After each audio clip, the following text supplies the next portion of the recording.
percaya kepada Tuhan tentunya di masa penantian. Bagaimana kita mempercayai Tuhan selama musim kita menantikan waktu dan janji Tuhan. Klik. Ada beberapa ayat diambil dari Injil Markus pasal yang ke-11 ayat 4 sampai 7. Seperti biasa kita akan baca sama-sama dengan suara yang lantang. 2, 3. Mereka pun pergi dan menemukan seekor keledai muda tertambat di depan pintu di luar di pinggir jalan, lalu melepaskannya. Dan beberapa orang yang ada di situ berkata kepada mereka, "Apa maksudnya kamu melepaskan keledai itu?" Lalu mereka menjawab seperti yang sudah dikatakan Yesus. Maka orang-orang itu membiarkan mereka. Lalu mereka membawa keledai itu kepada Yesus dan mengalasinya dengan pakaian mereka. Kemudian Yesus naik ke atasnya. Klik. Firman ini berbicara tentang apa yang kita rasakan seringkali ketika hidup terasa terhenti. Firman ini mengambil perspektif dari kehidupan keledai itu. Dalam hidup ini, setiap kita pernah mengalami musim ketika hidup terasa stagnan, membosankan, menjemukan. Mungkin karir yang kita sudah rintis selama ini terasa terhenti, tidak ada kemajuan. Atau Anda yang sedang mencari pasangan hidup, belum bertemu dengan orang yang tepat. Atau Anda yang mencari partner bisnis, belum ketemu partner yang cocok dengan apa yang Anda rindukan. Atau mungkin Anda ada dalam musim terobosan, belum terjadi. Anda sudah mendoakannya berbulan-bulan, bertahun-tahun. Seolah-olah bukan makin maju kehidupan kita, melainkan justru makin mengalami kemunduran. Atau ada doa-doa yang sudah lama Anda mohonkan kepada Tuhan. Bahkan Anda mungkin sudah bosan mendoakannya. Tapi jawaban doa itu belum juga terjadi. Dalam situasi seperti ini, seperti keledai itu nantinya kita akan lihat. Kita mudah merasa dilupakan, diabaikan. Mungkin kita merasa ada yang salah. Selama ini aku dosa apa ya? Apa yang aku salah ambil keputusan? Atau mungkin Anda sudah di tahap putus asa, putus harapan. Atau bahkan frustrasi. Sudah tidak lagi mengharapkan ada jawaban, ada terobosan dalam kehidupan Anda. Tetapi Alkitab jelas menunjukkan kepada Anda dan saya bahwa terkadang Tuhan mengizinkan Anda dan saya berada di masa penantian. Bukan karena Tuhan melupakan kita, tetapi karena Tuhan sedang menyelaraskan tujuan hidup kita dengan kehendaknya yang sempurna. Karena itu kebenarannya adalah apa yang terasa seperti pembatasan sebenarnya bisa menjadi masa persiapan dan penyelarasan ilahi. Dan ini yang harus kita manfaatkan dengan sebaik-baiknya. Untuk mengupgrade diri kita, untuk membangun diri kita.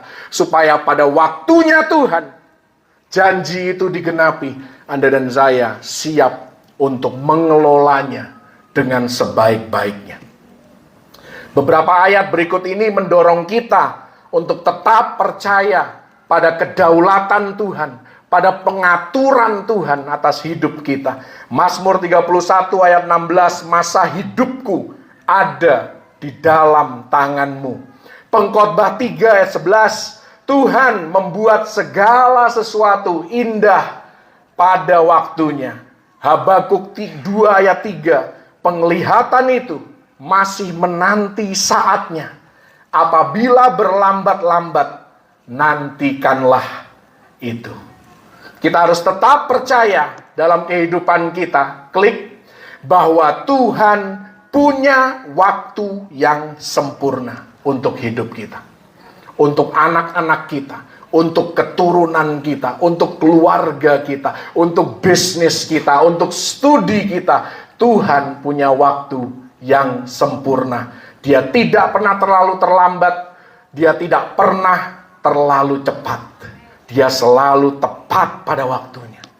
Karena Tuhan sudah menuliskan kisah hidup kita. Dari mulai sampai akhir. Mazmur 139 ayat 16 berkata, dalam kitabmu semuanya tertulis, hari-hari yang akan dibentuk sebelum ada satupun daripadanya.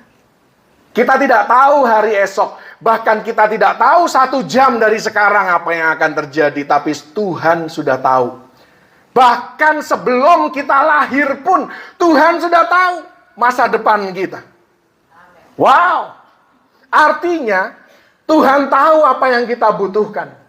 Tuhan tahu kapan kita membutuhkannya. Tuhan tahu di mana kita harus berada. Tidak ada yang kebetulan dalam hidup ini. Anda bisa menyesali, oh kenapa ya aku lahir di Indonesia? Kenapa ya aku hidup di masa seperti ini? Itu penyesalan manusia. Tapi di mata Tuhan, tidak ada semua itu yang kebetulan. Tuhan sudah mengorkestrasikan kehidupan Anda dari awal sampai akhir. Jadi tidak perlu ada yang namanya penyesalan. Kalau ada hal-hal yang Anda sesali, Anda harus percaya dan Anda harus ingat bahwa Tuhan yang kita sembah adalah Tuhan penebus.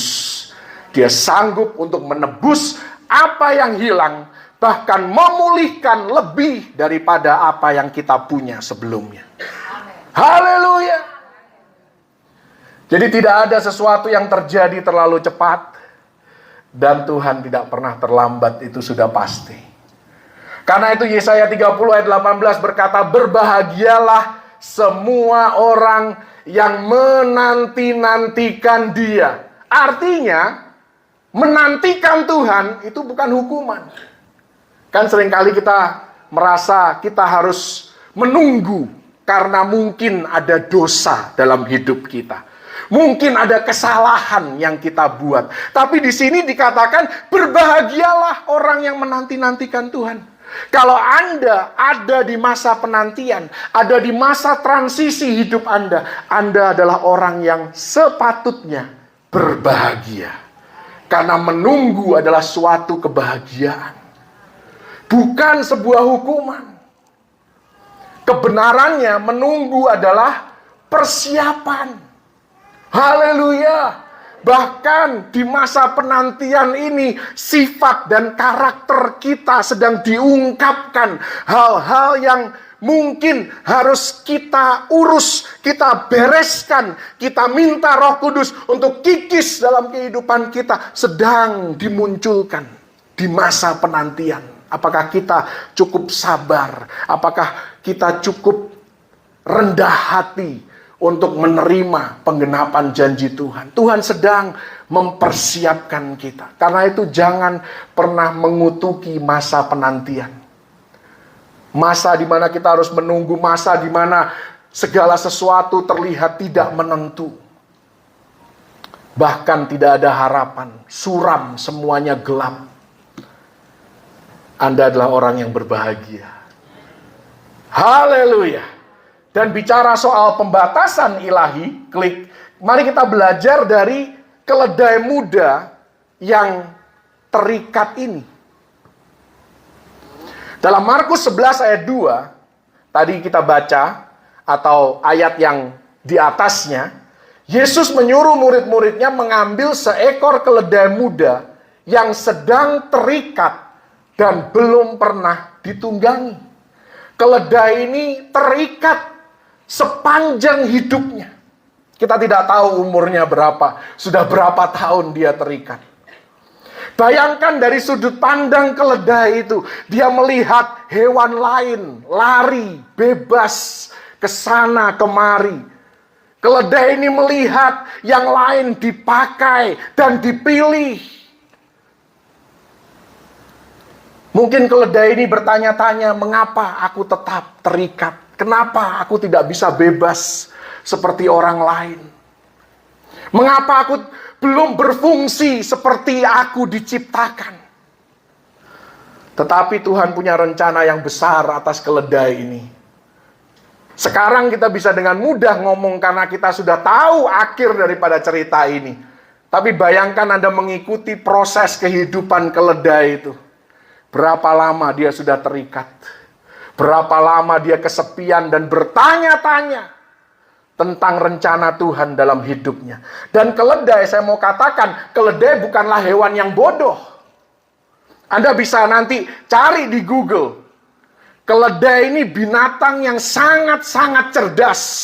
Tingkat kecerdasannya setara dengan anjing, dengan lumba-lumba yang cepat belajar. Dia bisa mengenali manusia selama 25 tahun ke depan.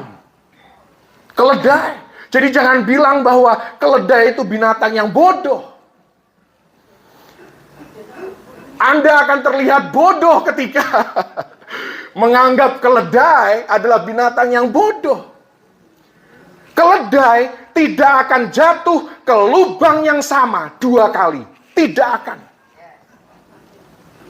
Sekali dia jatuh, dia akan ingat di mana dia jatuh. Dan keledai itu binatang yang sangat was-was.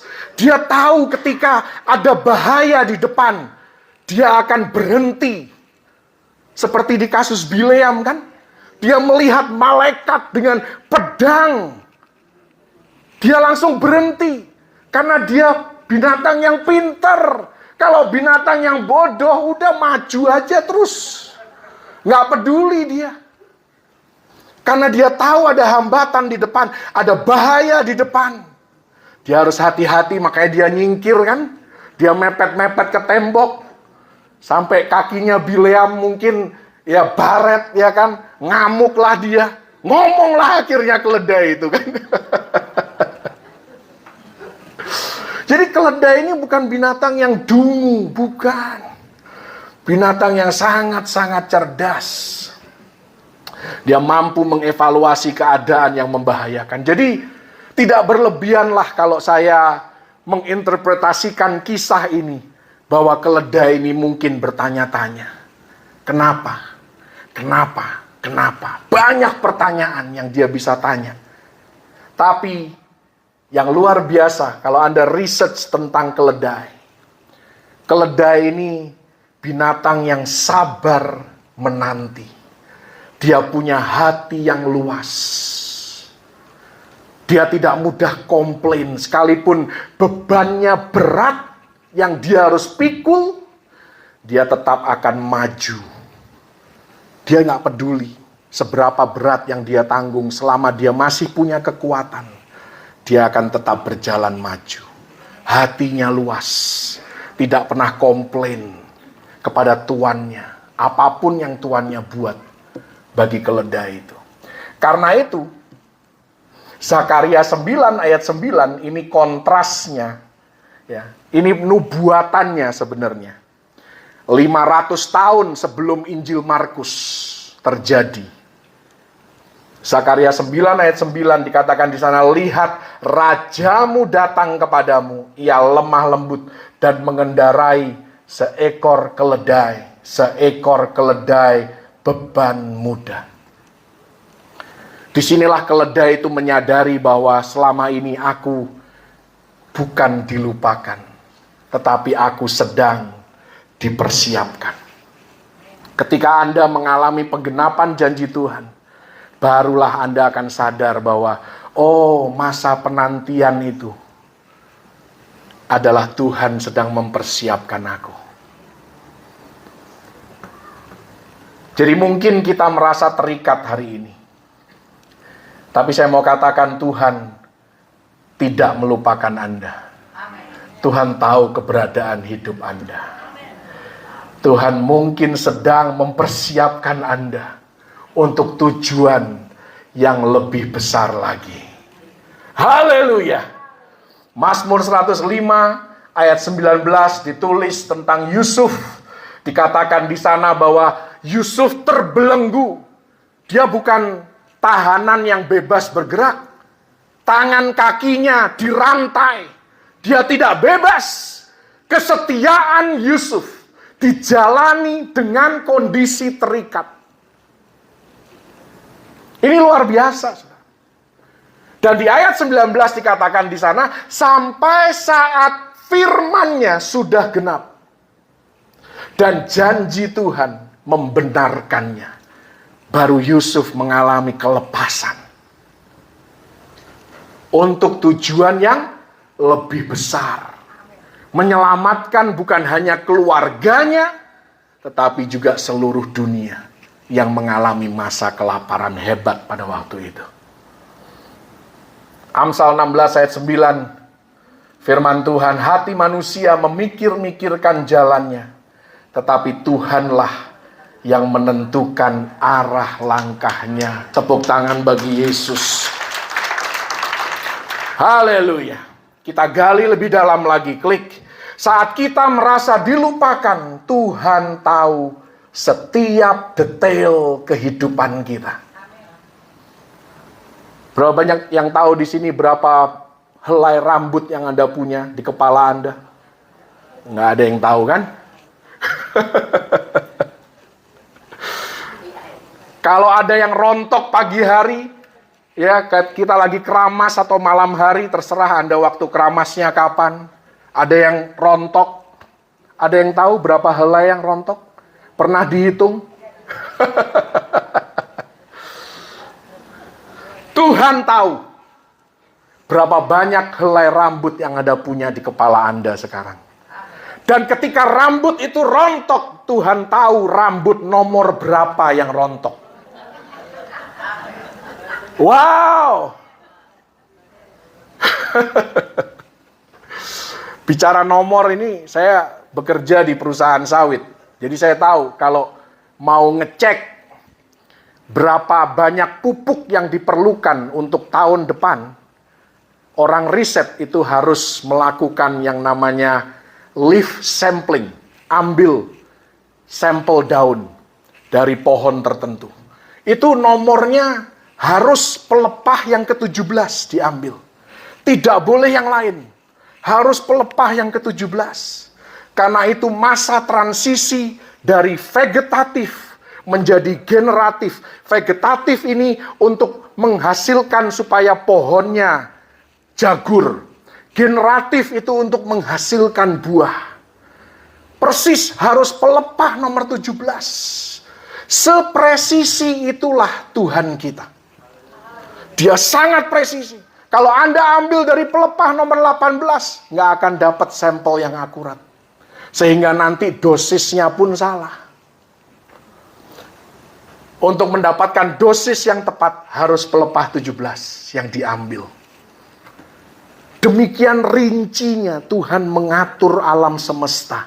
Demikian detailnya Tuhan mengatur kehidupan Anda dan saya. Kalau Anda masih merasa lebih pintar dari Tuhan, saya sih tinggal tepok jidat aja, saudara. Ini tepok jidat. Dunia flora dan fauna, itu Tuhan tahu setiap detail. Cuman kadang-kadang yang namanya flora dan fauna kan nggak mungkin melawan Tuhan kan? Mereka tidak punya kehendak bebas. Manusia punya kehendak bebas. Makanya sering memberontak kepada Tuhan. Sering hidupnya amburadul. Kenapa? Karena nggak percaya sama penciptanya.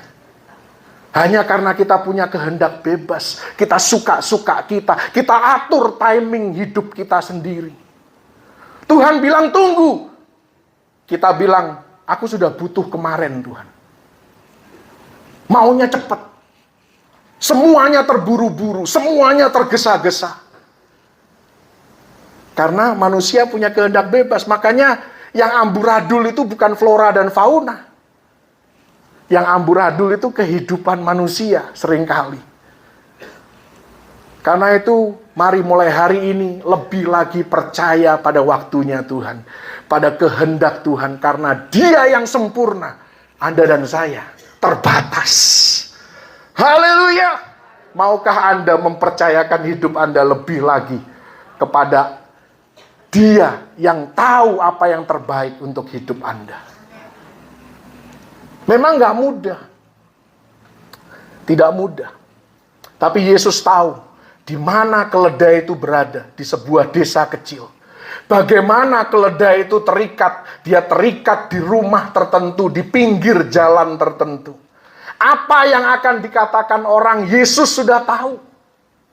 Bagaimana keledai itu akan dilepaskan, menunggu waktu yang tepat. Tuhan sudah atur semuanya, tidak ada yang kebetulan. Dan hal yang sama berlaku bagi kehidupan Anda dan saya. Tinggal kita mau percaya atau tidak.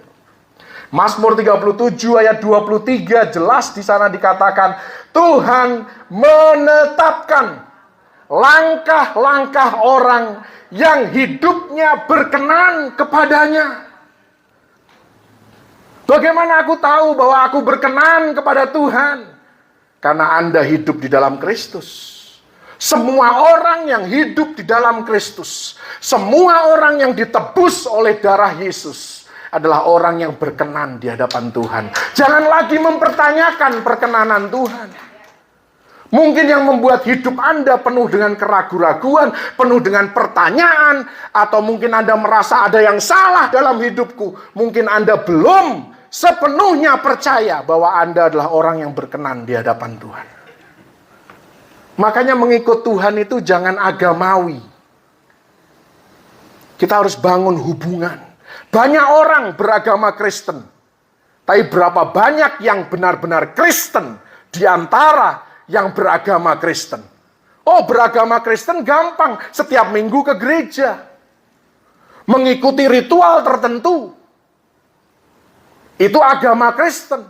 Tapi Anda dan saya bukan orang beragama Kristen. Anda dan saya adalah Kristen. Pengikut Kristus. Haleluya, murid Kristus. Yang namanya murid Kristus pasti berkenan kepada Tuhan. Haleluya. Bahkan ketika kita salah langkah pun, Tuhan ada di sana loh. Dari mana saya tahu? Berapa banyak tokoh Alkitab yang salah langkah? Yunus salah langkah. Abraham salah langkah. Tuhan tinggalkan mereka enggak? Tidak. Tuhan tetap memimpin dan menuntun Anda. Sekalipun Anda salah langkah. Haleluya. Itulah kuasa penebusan dari Tuhan. Yunus salah dalam mengambil keputusan, tapi tetap dipimpin oleh Tuhan. Kembali ke jalur yang benar. Haleluya. Yunus gak mau kembali ke jalur yang benar. Tuhan paksa. Tuhan berdaulat atas hidupnya. Tuhan berdaulat atas hidup orang percaya. Jadi jangan takut untuk mengambil keputusan yang salah. Ketika kita harus membuat keputusan, buat keputusan itu. Ya bukan berarti terus kita sembarangan, ceroboh, bukan itu. Tetap kita cari Tuhan, kita cari hikmat, kita dapatkan masukan sebanyak mungkin. Tapi ketika waktunya kita mengambil keputusan, kita seringkali kan takut salah. Akhirnya apa? Nggak putus. Sama seperti Musa kan, ketika dia harus memutuskan balik atau maju, dia diam. Kacau balaulah bangsa yang dia pimpin. Ada yang maju, mati. Karena pemimpinnya tidak membuat keputusan. Dalam keluarga Anda, buat keputusan. Pada waktu Anda membuat keputusan, minta hikmat dari Tuhan. Minta pimpinan Roh Kudus. Karena sekalipun Anda salah, Tuhan sanggup mengembalikan Anda ke jalur yang benar. Haleluya! Itulah kuasa Tuhan yang kita sembah. Nggak main-main loh Tuhan yang kita layani ini, saudara. Tidak main-main. Kuasanya dahsyat. Yesaya 49 ayat 16. Lihat, aku telah melukiskan engkau di telapak tanganku. Artinya kita tidak pernah lepas dari perhatiannya Tuhan. Jadi Anda tidak perlu caper sama Tuhan, tidak perlu. Karena Tuhan sudah memperhatikan Anda dan terus memperhatikan Anda. Haleluya, bukan untuk mencari-cari kesalahan Anda, tapi untuk memberkati Anda dan berbuat baik kepada Anda. Haleluya. Praise the Lord. Haleluya. Puji Tuhan. Klik. Saya udah kelamaan di poin ini, nggak tahu kenapa. Bukan saya yang mengendalikan seringkali ya. Tuhan mengatur momen, bukan hanya detail kehidupan kita, tapi momen kapan kita harus dilepaskan. Momen pelepasan Tuhan yang atur. Kisah keledai ini tidak berakhir dengan terikat, puji Tuhan. Karena Markus 11 ayat yang kedua, Yesus berkata di sana, lepaskan keledai itu dan bawalah kemari. Pada saat yang tepat dalam hidup Anda dan saya, Tuhan akan berkata, lepaskan dia. Setiap orang percaya punya momen pelepasan yang sudah ditentukan saat Tuhan berkata, aku memerlukan dia. Haleluya. Nantikan momen itu, saudara. Seperti Lazarus saat dibangkitkan oleh Yesus. Yohanes 11 ayat 44. Yesus berkata, bukalah kain-kain itu. Biarkan dia pergi. Hidup kita punya momen tujuan ilahi. Ini yang saya katakan sebagai destiny moment. Momen destiny. Tujuan ilahi yang Tuhan sudah tetapkan ketika dia menciptakan kita. Efesus 2 ayat 10, kita ini buatan Allah, diciptakan dalam Kristus Yesus untuk melakukan pekerjaan baik yang dipersiapkan Allah sebelumnya. Jadi sebelum kita lahir, Tuhan sudah menetapkan tujuan dan peran kita. Keledai itu punya peran. Demikian juga hidup Anda dan saya punya peran. Dan peran itu akan tersingkap ketika Tuhan berkata, aku memerlukan kamu. Mungkin kita diperlukan untuk promosi pekerjaan. Kita diperlukan untuk suatu pertemuan atas pengaturan Tuhan. Kita mungkin diperlukan oleh Tuhan untuk pelayanan tertentu. Kita mungkin diperlukan oleh Tuhan untuk mengalami terobosan dalam keluarga. Memutuskan silsilah yang tidak baik di dalam keluarga kita. Tuhan sudah menjadwalkan kesempatan kita seperti Esther. Makanya tadi saya bilang jangan menyesali. Kalau Anda hidup di zaman seperti ini, jangan pernah menyesalinya. Karena siapa tahu, mungkin justru untuk saat yang seperti ini, engkau beroleh kedudukan sebagai ratu. Tahukah Anda Esther ini, berapa lama dia harus menunggu? Dalam silsilah keluarganya, 500 tahun. Esther ini keturunan raja loh. Dia keturunan Raja Saul. Esther dan Mordekai. Tapi tersembunyi hidupnya. Gak banyak yang tahu bahwa dia ini bangsawan. Baru 500 tahun kemudian, Esther menggenapi kebangsawanannya. Bahwa dia keturunan raja. Dia layak untuk hidup di istana raja. Jadi Tuhan sudah menjadwalkan kesempatan kita. Tuhan sudah mempersiapkan waktu kita. Daniel 11 ayat 32, umat yang mengenal Allahnya akan tetap kuat dan akan bertindak. Kisah hidup kita sudah tertulis dalam rencana Tuhan. Haleluya. Klik, saya sudah mau selesai ini. Karena itu tetaplah setia di masa penantian. Ini kuncinya. Dan disinilah banyak yang gagal. Karena untuk setia di masa penantian itu tidak mudah. Setia di tempat kita berada. Setia dengan apa yang Tuhan percayakan sejauh ini. Keledai itu tetap terikat pada tempatnya. Daud kalau Anda lihat kehidupan Daud, wow, dahsyat. Tapi kuncinya, Daud tetap setia di padang gembala. Sambil mengasah keterampilannya, dia melatih mentalnya menghadapi penolakan saudara-saudaranya. Dia dilupakan, diabaikan oleh keluarganya, tapi dia tetap setia. Dia belajar berani sebelum menghadapi Goliat. 1 Samuel 17 ayat 34 dan 35. Dia sudah terbiasa menjaga apa yang dipercayakan kepada dia. Musim tersembunyi mempersiapkan kita untuk momen publik.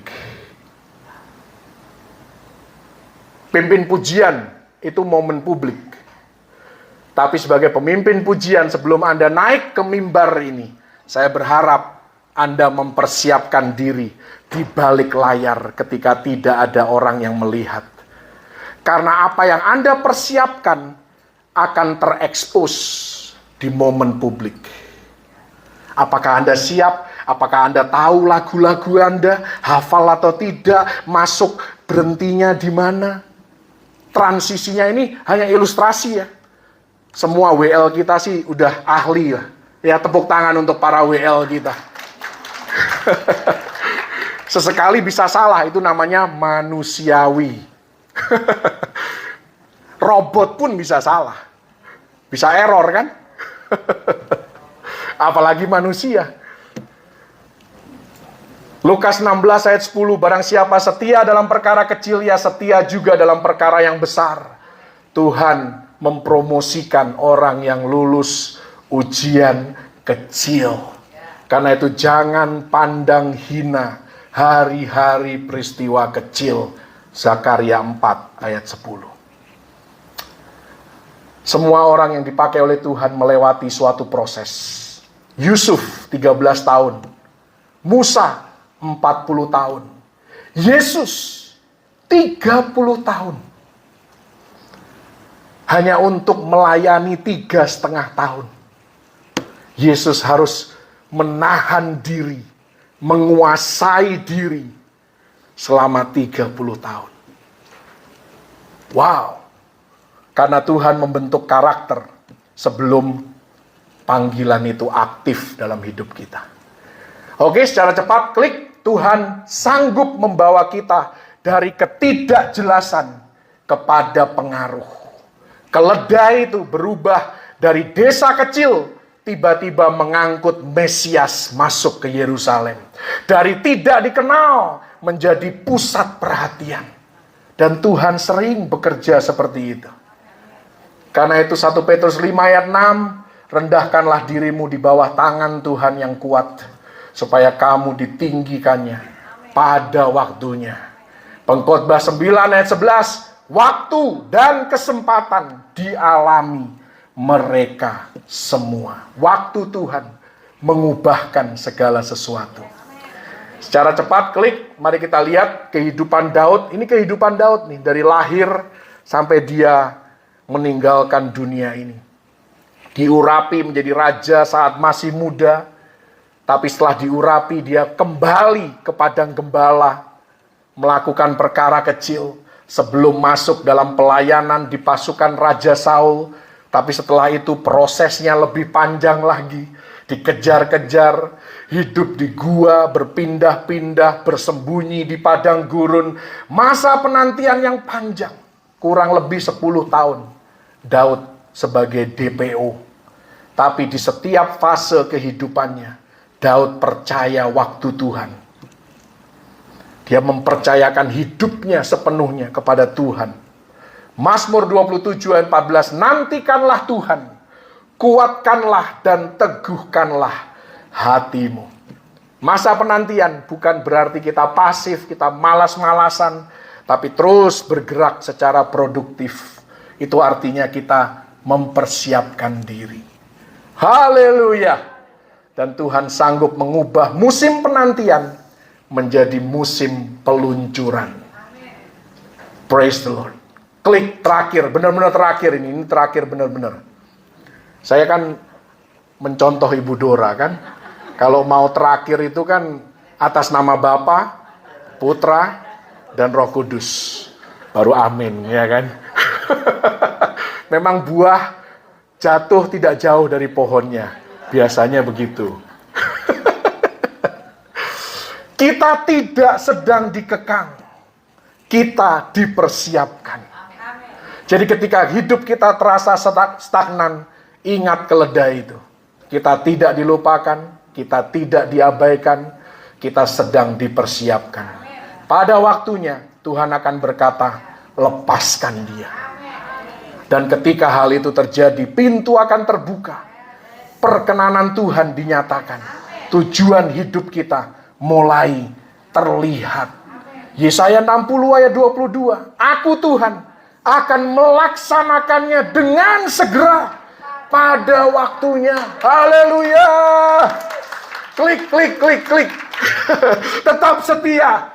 Dalam musim penantian ini hanya rekapan apa yang saya sampaikan selama ini. Percaya pada waktu Tuhan. Maka akan ada pelepasan, kemurahan Tuhan, kemerdekaan, kesembuhan, pemulihan segala sesuatu. Tujuan hidup yang memuliakan Tuhan.